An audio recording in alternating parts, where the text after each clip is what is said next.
I knew I needed resources if I was going to track down Roscoe Bob Bryant. And hunting Plumber looked like a good way to get rich quick. As the local vigilantes exposed him as the leader of the bandits and put a generous price on his head.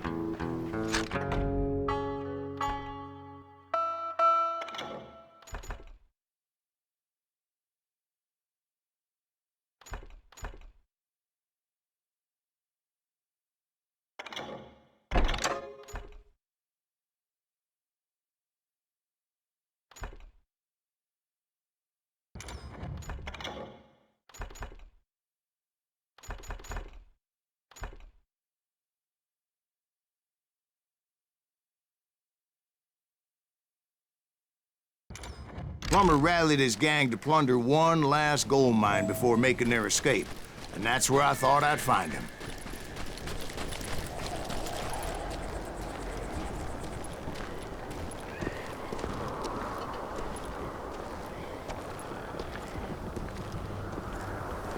It makes me nervous standing so close to all these goddamn barrels of gunpowder. Why would you be nervous? No one has the... My late father pointed out to me more than once. God made men, but Samuel Colt made them equal.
I knew that dynamite wasn't mine, so I decided the polite thing would be to return it. It was the biggest gold rush since Sutter's Mill in '48.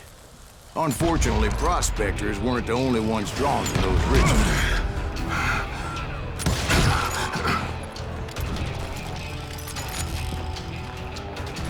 You're dead!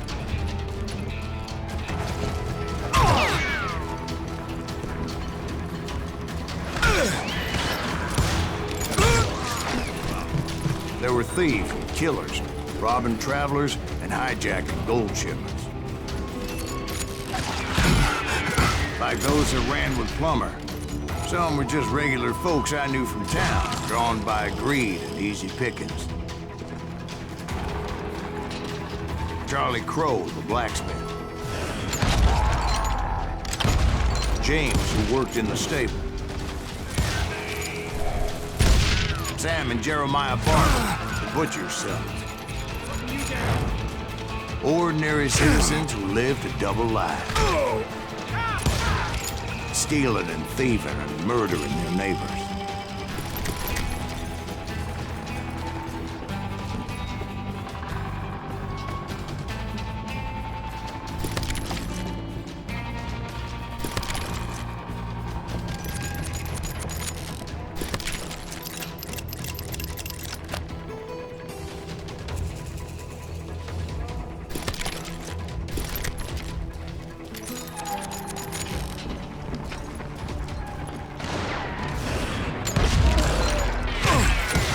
rest were veterans of the Civil War. Stone-cold killers trained on the bloody fields of Shiloh and Antietam. Plummer had a lot of men on his payroll. A hell of a lot. That son of a bitch pretended to protect the public with one hand while stealing them blind with the other. He set up a defensive perimeter which I had no idea how to breach. Dangerous, desperate individuals. I was outnumbered and in way over my head, but I was too damn stubborn and stupid to realize it. They must have thought I was dead, or had some kind of death wish, seeing as there were barrels of gunpowder everywhere.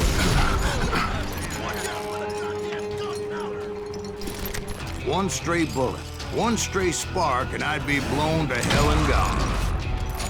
Did I have any second thoughts about what I was doing? I thought I was some kind of hero. I finally made it past and headed on to meet my destiny. But first, I had something I needed to figure out. I had a few ideas on how to get into that mine. But once I made my decision, I knew there was no turning back. So my first thought was to enter the nearest mine portal. I saw an entrance. Made sense. It was the quickest way in, but that also made it more dangerous, as there would undoubtedly be enemy pickets posted along the way. I think he's scared.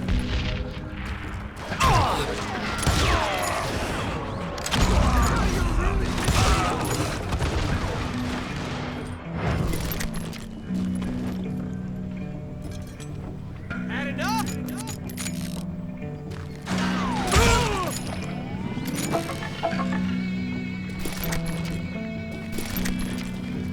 Besides, once you enter a mine like that, it's easy to get all turned around. And that confusing maze of corridors wouldn't even be the worst of it. Some of those shafts could be as deep as hell. A single stumble or misstep can easily end in a deadly plunge to oblivion.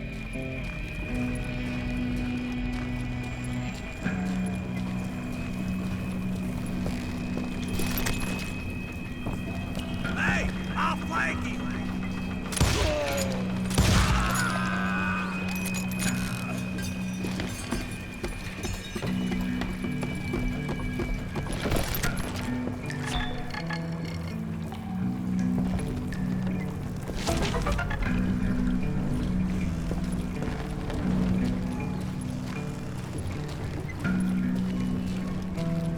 Quick reflexes often make up for a lack of common sense.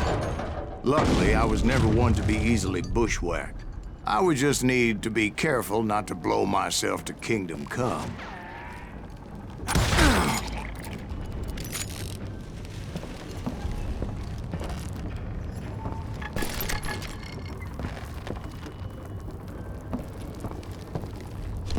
There he is! With all that gunpowder and dynamite everywhere, a body has to know what he's shooting at.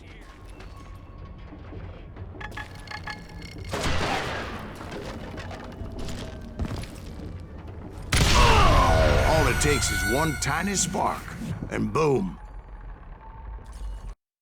There he is. Time to blow your shit up.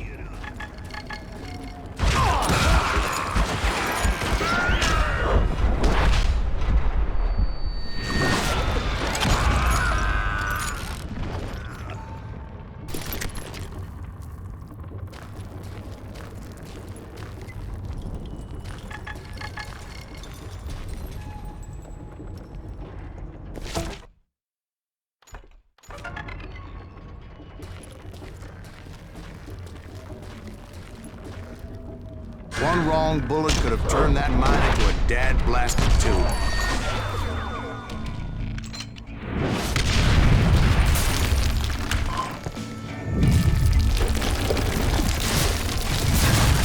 I freely admit that my plan of attack was not just moronic, but clearly a design.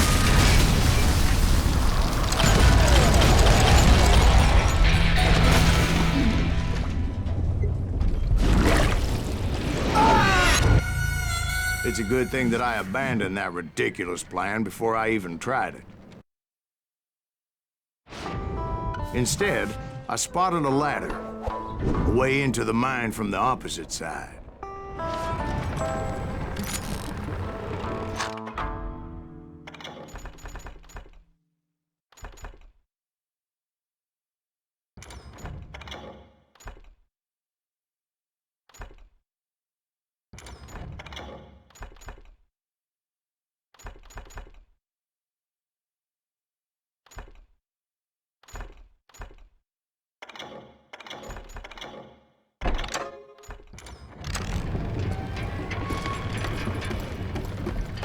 It was a long way around, but that approach seemed more sensible at the time.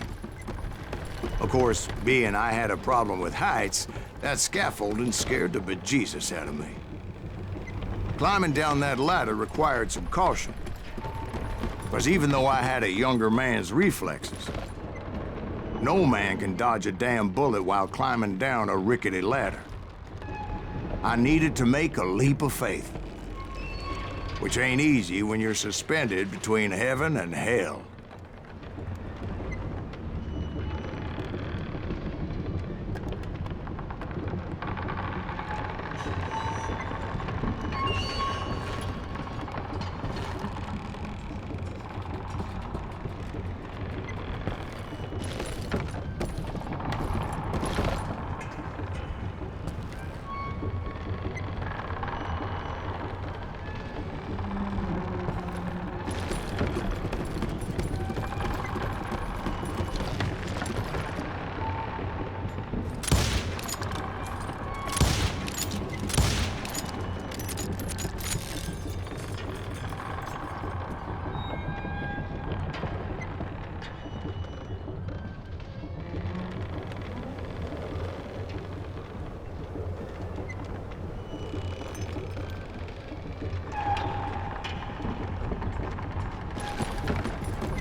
I was determined not to give up, however.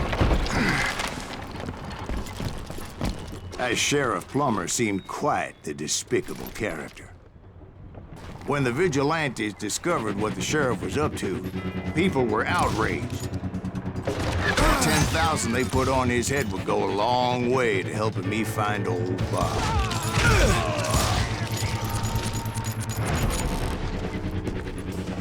And I had made it my mission to settle that score from hell and high water.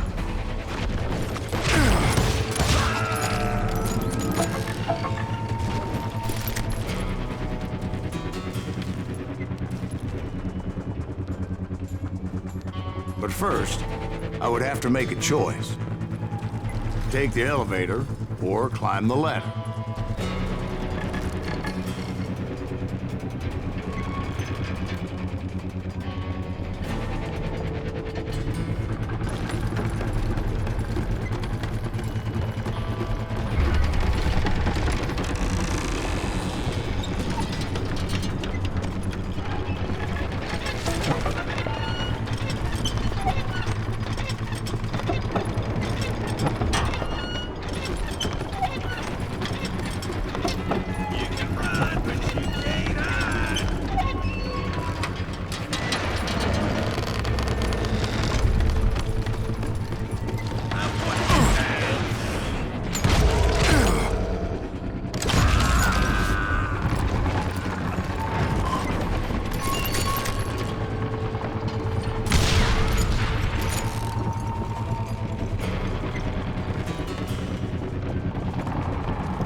Plumber was a mad dog killer, and the people of Nevada City deserved better. Nevada City? Well, I thought Plumber met his maker in Bannock, Montana. Right, well, he was the sheriff of both places at one time or another, but that's neither here nor there. The point was, taking him down would save a lot of lives, including my own.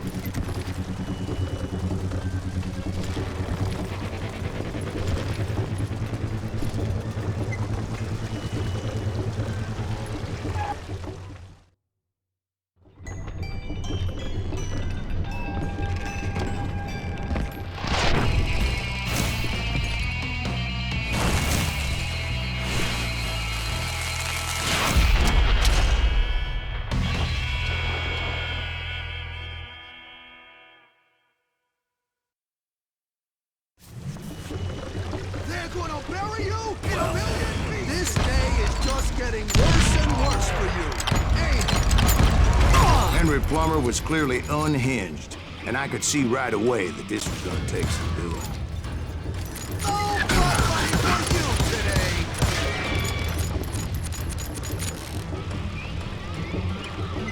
Oh, guess you've had enough!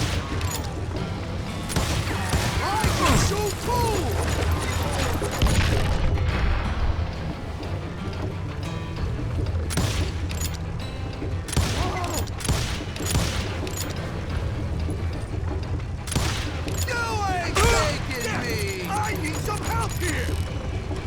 Come on, boys!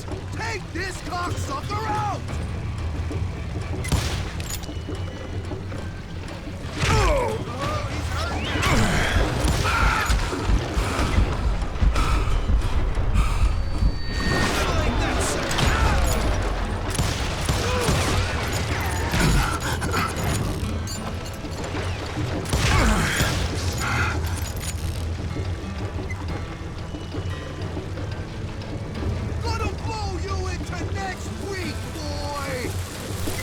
I'm going all medieval on your ass!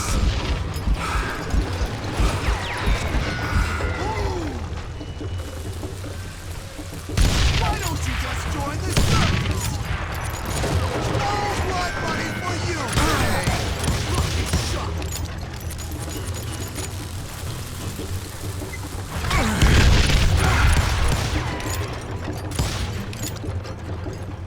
You ain't beefing me. You son of a bitch!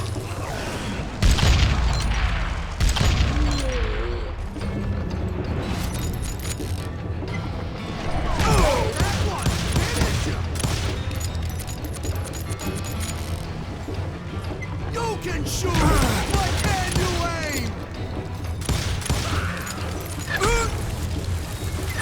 Why not?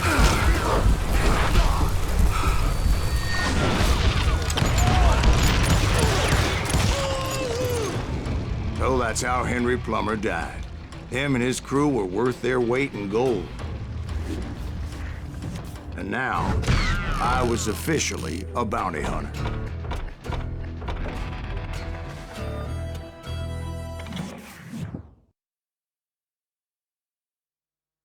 So, did you finally go after that Bob feller? Well, I heard word he was in Kansas with John Wesley Hardin. So that's where I went. Where in Kansas? Abilene. Why do you ask, Ben? No reason. Was Hardin as fast as Ringo? Ringo was fast, but John Wesley was as fast as the devil himself.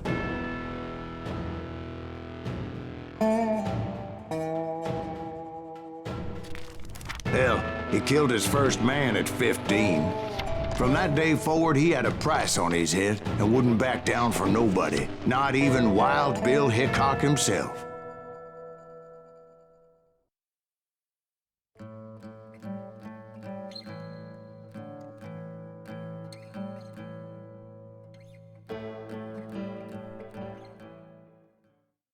I dodged death many a time, and that night in Abilene was no different. You see that?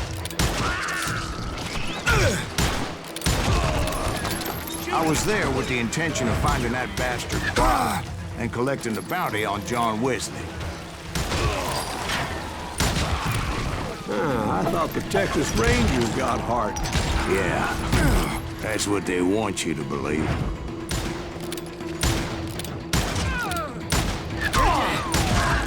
It was cold and a witch's tit and a brass bra that night as I fought my way past his loyal compadres.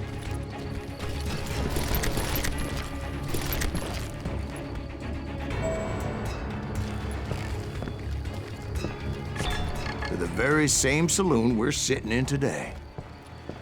Look around and imagine this place painted in blood. Hardin was waiting for me, and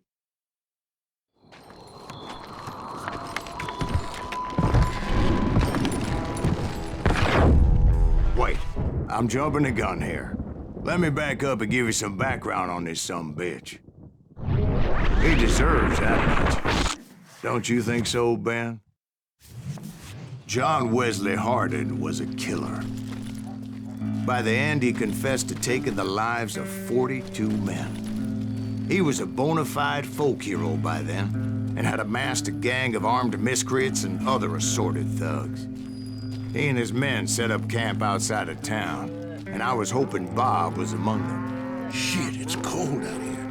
I'm freezing. Damn it! Shoot that son of a bitch! They didn't ask why I was there. They knew.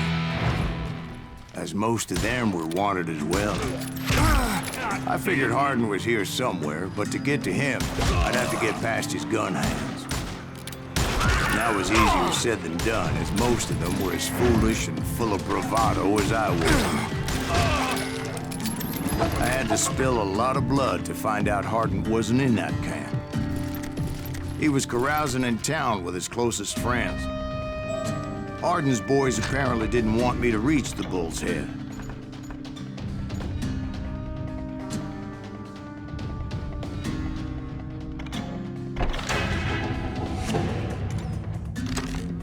Some were hightailing it into town to inform their jefe of my unwelcomed presence.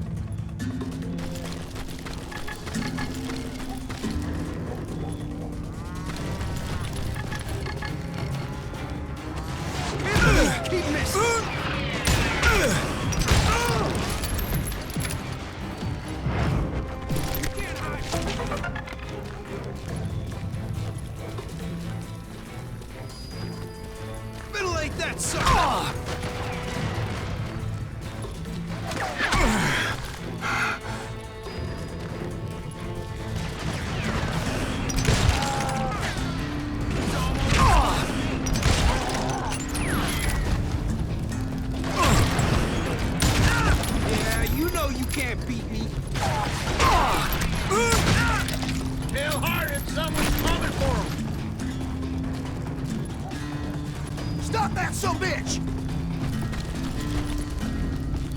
Let the boys know we got another law dog.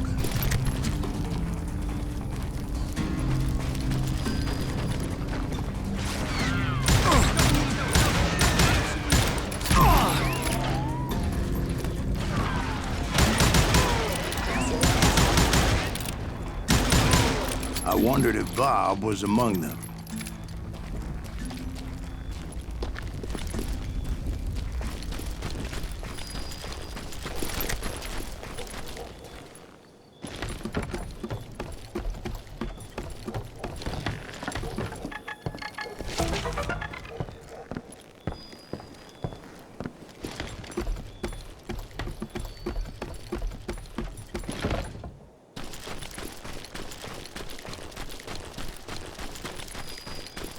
And I steeled myself for the fight ahead. For as good as I was, deep down I wondered if John Wesley wasn't just a little bit better.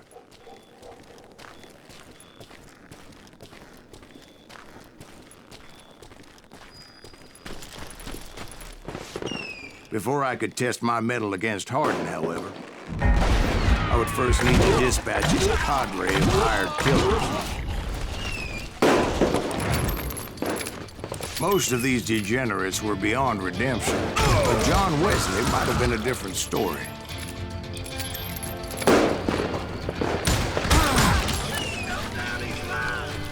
I didn't learn until later that that night was in fact his birthday celebration.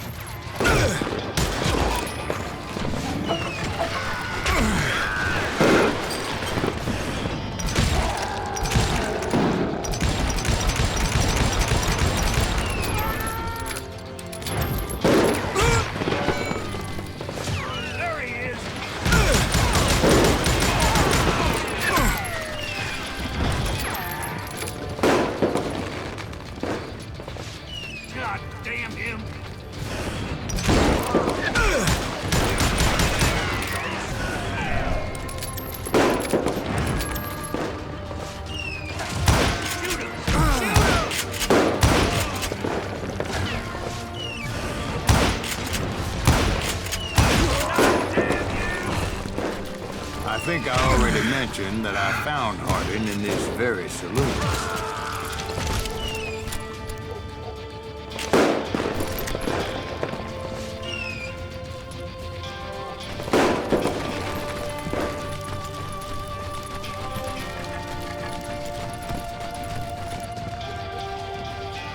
You better hide!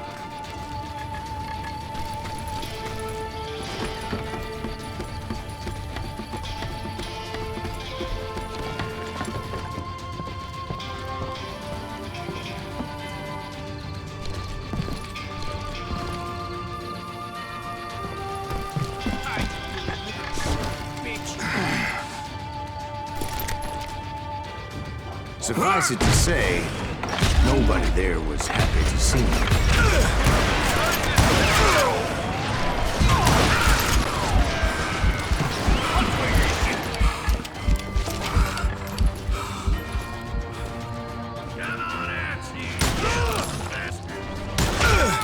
In fact, I felt a certain hostility.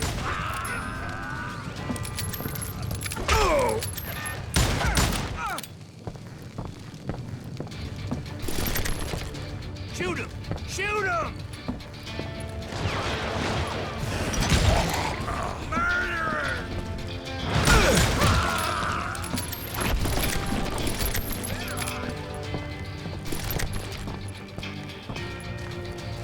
Time to fill you full of I was disappointed that neither Bob nor John Wesley were among the dead. But that was short-lived, as a moment later I was facing down the fastest gun in the West.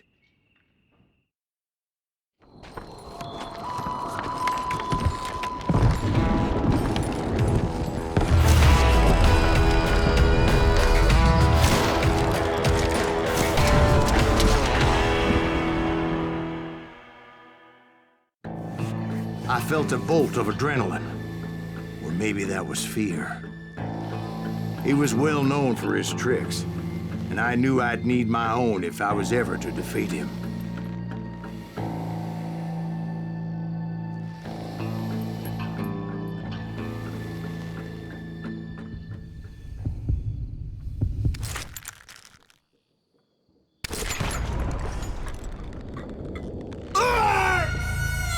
No, wait! He didn't hit me then. I'm sure of it.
I felt a bolt of adrenaline.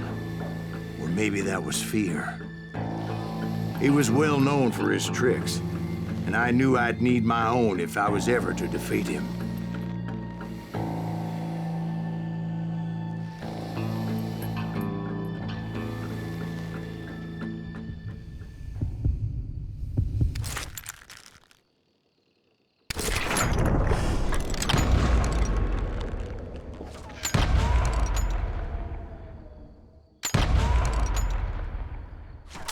That man was faster than greased lightning. But being inebriated as he was, he didn't count his shots. And now, he was at my mercy. So he didn't die? No, I sent him to prison. Years later, after he was free, some restless Avenger took his life. Shot him in the back in a saloon just like this one. Anybody up for another beer? Ben?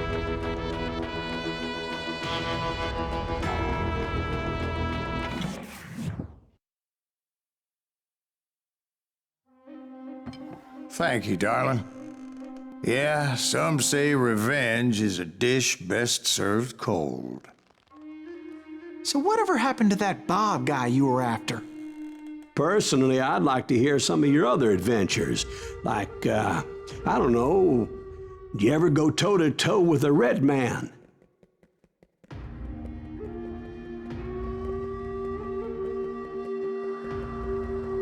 Yes, I did, Ben.